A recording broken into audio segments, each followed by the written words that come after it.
اومدیم مثلا هیجانی عمل کردم، اومدیم خازنه رو با هم بتر کنیم و این خازن رو نمی‌خوایم بتر کنیم، چون که این خازن اگه ترکیده بشه افتضاح بدی به بار میاد. میخوایم این خازنای کوچیک رو بتر کنیم، ببینیم چه اتفاقی برای این خازن میاد. اما اگه این ویدیویی که داری میبینی اگه 200,000 تا ویو بخوره، اینم میتر کنم، خواهشاً نشه بهتره، چون که افتضاح بدی به بار میاد. این خازن 300 تا 400 ولته و ولتاژ بیشتری باید بهش اعمال بشه تا بترکه. اینا هم خازنای 25 تا 30 و 20 ولت هستن که ما میخوام بهشون 220 ولت اعمال کنیم. افتاد. بریم ادامه ویدیو ببینیم چه اتفاقی برای خازنا میفته. خب اولین خازنی که میخوایم روش تست انجام بدیم این خازن 25 ولت 220 میکروفاراد. ببینیم چه اتفاقی برای این خازن میفته.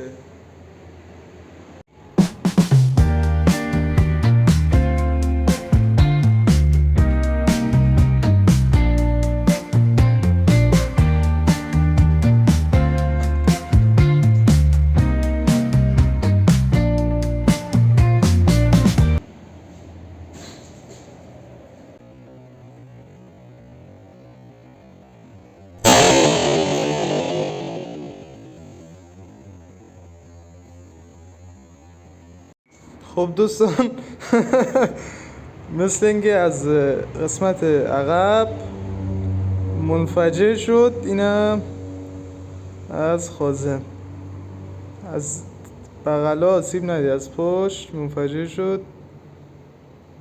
خیلی هم صدای بدی داد. خب بریم روی دومین خازن. این خازن هم 10 میکروفاراد 50 ولته و ببینیم چه اتفاقی برای این خازن میفته.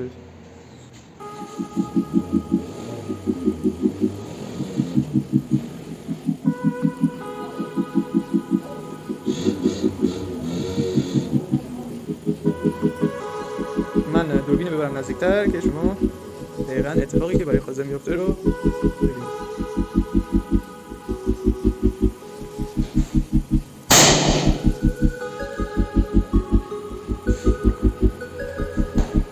بله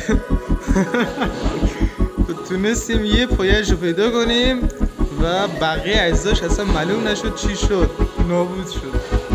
خب بریم روی آخرین خازن 10 میکروفاراد 50 ولت. در ضمن اگه از این ویدیو خیلی خوشتون میاد حتما کانال من رو دنبال کنید و این ویدیو رو لایک کنید. برای حمایت از منم این ویدیو رو برای دوستانتون به اشتراک بذارید. حتما در ویدیوهای دیگه اگه این ویدیو خیلی لایک بخوره، بازدید بخوره، حتما در ویدیوهای دیگه خازن‌های بزرگتر رو امتحان میکنم. خب بریم ببینیم برای این خازن چه اتفاقی میفته.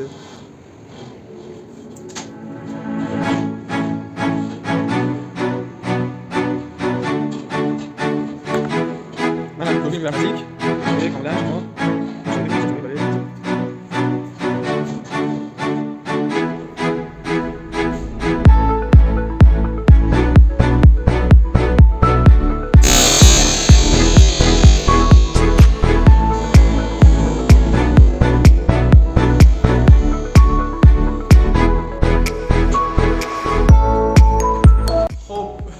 همونطور که دیدیم اصلا خازنا چیزی ازشون باقی نمونده به جز اون اولی. حالا بستگی داره به چه شکل منفجر بشن.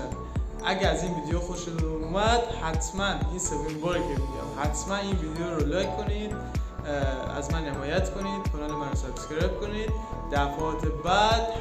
دفعات بعد از این ویدیو بدترش هم میذارم. مرسی تا اینجای ویدیو با من همراه بودین. خدا نگهدار.